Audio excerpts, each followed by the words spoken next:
솔직하게 말하면 어린이의 세계를 몰랐어요. 알 필요도 그다지 없다고 생각했었고요. 근데 이 책은 그러한 생각을 완전히 뒤바꿔 놓습니다. 안녕하세요, 마망지입니다. 여러분은 어린이의 세계라고 하면 어떤 모습이 떠오르시나요? 밝고 명랑한? 순수한? 아니면 시끄러운? 골치 아픈? 저는 밝고 명랑한 쪽이 떠오르긴 하지만 보기에만 좋고 들어가고 싶지는 않은 느낌이었거든요. 저는 사실 어린이들하고 어울려 본 경험도 많이 없어서 더 그런 것 같아요. 이번에 추천할 책 어린이라는 세계는 저처럼 평소에 어린이에 대해서 관심이 별로 없었거나 때로는 부정적인 생각을 조금 갖고 계셨다면 정말 읽어보셔야 할 책입니다. 이 책은 어린이 책 편집자로 오래 일했었고 지금은 독서교실을 운영하고 있는 김소영 작가님이 쓴 에세이예요. 독서교실에서 만난 어린이들과의 에피소드를 담았고 이 책의 그림이나 표지가 주는 느낌처럼 귀엽고 따뜻하면서도 한편으로는 마음속에 쿵 하고 분명하게 다가오는 메시지도 있습니다. 읽어나가는 데에 전혀 어려움이 없었고 에피소드를 재미있게 잘 살려서 전해줍니다. 또 두께도 보통 수준이어서 부담 없이 읽을 수 있습니다. 여기 책 뒤에 어린이에 대해 생각할수록 우리의 세계는 넓어진다 라고 쓰여 있거든요. 정말 그렇게 만들어주는 책이에요. 아까도 얘기했었지만 저는 어린이에 대해서 생각해 볼 여유도 또 만날 기회도 별로 없었거든요. 그래서 솔직하게 말하면 어린이의 세계를 몰랐어요. 내가 자녀를 갖기 전에는 알 필요도 그다지 없다고 생각했었고요. 근데 이 책은 그러한 생각을 완전히 뒤바꿔 놓습니다. 그렇기 때문에 많은 어른들이 이 책을 꼭 읽어야 한다고 생각했어요. 그 이유에 대해서 이야기해 볼게요. TV 프로그램이나 다양한 미디어를 통해서 어린이들의 통통 튀는 발상에 대해서 많이 접해보셨을 거예요. 때묻지 않은 시선이라고들 하죠. 이 책에서도 그러한 모습이 등장합니다. 그런데 그게 단순히 TV에서 그려지던 것처럼 귀엽거나 웃기기만 한 게 아니라 제 편견을 깨고 마음의 벽을 허물어줬습니다. 어른은 빨리 할 수 있고 어린이는 시간이 걸리는 것만 달라요. 이것은 책에 등장한 한 아이가 신발끈을 묶으면서 했던 말이에요. 사실 이게 당연한 건데 그동안 어른의 시선에만 갇혀 살았구나 하면서 좀 뒤통수를 맞은 느낌이더라고요. 그리고 아이들에게 존중하자라는 단어를 알려주기 위해서 책을 읽고 서로 몸이 달라도 뭐뭐 하자 라면서 빈칸 채워 넣기를 하는데 어린이들은 같이 놀자, 반겨주자 라면서 그것이 유일한 답이라는 듯이 대답하는 장면도 그려집니다. 또 잉여 생산물이나 물물 교환을 알려주기 위해서 물건이 남으면 어떻게 해야 하냐고 물으니까 곧바로 나눠주자 라고 대답합니다. 이렇게 김소영 작가가 독서교실에서 본 어린이가 사는 그 세계에 대해서 먼저 그려내요.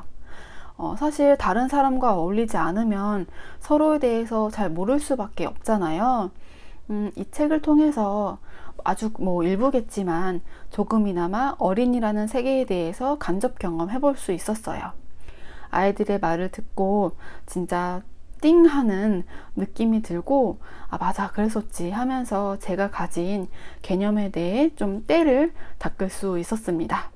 사실 요즘 애들은 아주 영악해. 애들이 몸만 들컸지 아주 어른이야 라고 생각했었는데 정말 반성합니다.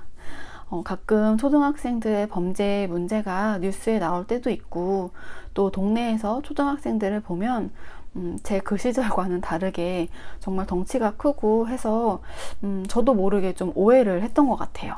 어린이, 그들의 세계에 들어가 보지도 않고 단편적인 한두 개의 사건을 보고 그 집단을 좀 호도했다는 생각이 들었고 좀 많이 반성하게 되더라고요. 그리고 이 책에서는 아이들은 그렇지 않아요. 얼마나 순수한데요. 라면서 호소하거나 포장하지는 않아요. 그저 김소영 작가가 만난 어린이들과 함께 경험한 이야기를 담백하게 그려냅니다. 작가의 따뜻한 마음씨와 포근한 시선으로 말이죠. 이러한 글 앞에서 편견이 녹아 없어지고 또 닫혔던 마음의 문이 스르르 열리는 경험이 되실 겁니다. 그렇다면 여기서 우리가 꼭 어린이를 이해해야 되나? 나는 어린이랑 별로 상관도 없는 사람인데 라고 생각하실 수도 있어요. 근데 작가는 어린이에게는 어른들이 환경이고 세계다라는 말을 언급하거든요. 어린이는 저절로 키만 크지 않는다고, 어린이에게 제대로 성장할 공간이 필요하고 거기에는 어른을 보고 배울 기회가 있어야 된다고 말해요. 중간에 어린이들도 정중한 대접을 받고 점잖게 행동하는 일화도 나오는데요. 그 대접이라는 것과 점잖은 행동이라는 건 어른에게서 보고 배우는 거잖아요. 어린이도 사회생활을 하고 있고 품위를 지키고 싶어 한답니다. 어린이라고 해서 체면이 없는 것은 아니거든요. 그 품위를 지키며 사회생활하고 또 실수를 반복하지 않는 방법을 어른에게서 배워야 합니다. 그렇기 때문에 어린이의 세계는 어떤 곳에 독단적으로 따로 존재하는 게 아니라 이 사회 안에 어린이의 세계가 존재하는 것입니다. 그래서 어른들이 이 책을 꼭 읽어야 된다고 생각해요. 이 세상에는 한 어린이가 커서 청소년이 되고 어른이 되는 사이에 새로운 어린이는 계속해서 오니까요.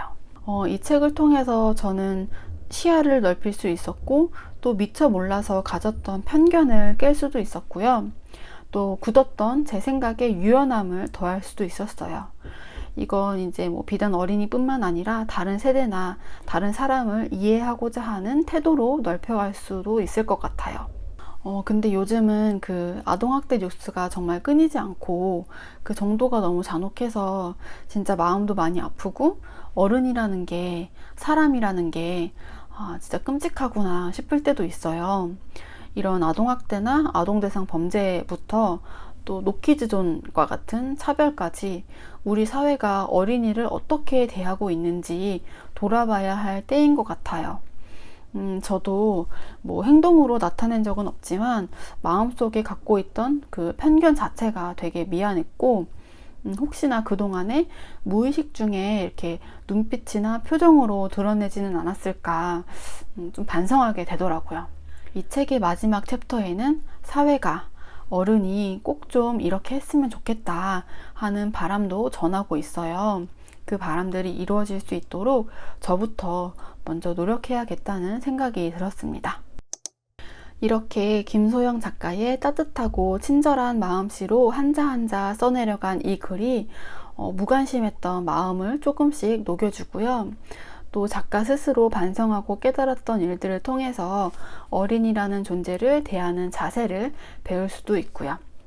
또 앞으로 어린이를 만나면 이전과는 다른 모습으로 진짜 어른처럼 대해야지 어린이를 만나고 싶다, 이런 생각이 들도록 마음을 빚어줬습니다. 그러면서 앞으로 우리는 어떤 어른이 될 것인지 고민해 보게 될 것입니다. 그러고 앞으로 마주하게 될지도 모르는 어린이의 실수나 몸이 작아서 어쩔 수 없는 그들의 사정도 이해하게 될 것이고, 새로운 것이 쏟아져서 배우기 바쁜 어린이의 세계를 좀 더 헤아리게 될 것입니다. 그렇게 어린이에 대해 생각할수록 우리의, 그리고 나의 세계는 넓어질 것입니다.